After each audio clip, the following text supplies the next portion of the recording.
Who was Samuel Adams?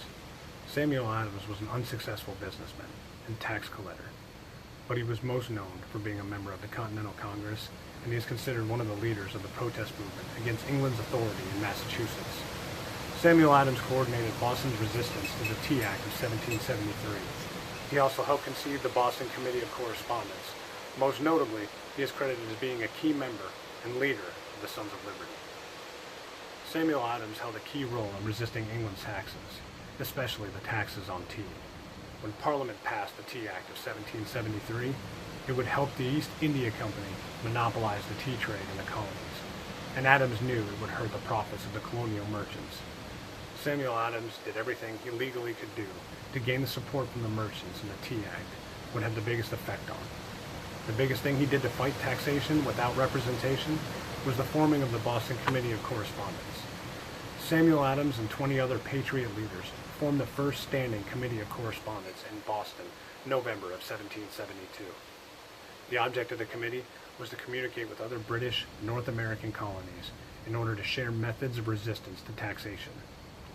The purpose of the committee was to prepare a statement of the rights of the colonists and of this province, in particular as men, as Christians, and as subjects, to prepare a declaration of infringement of those rights, and prepare a letter to be sent to all the towns of this province and to the world, given the sense of this town.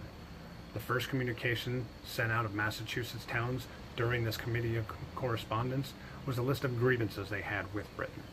After that, the majority of towns in Massachusetts established a network of committees throughout the colony.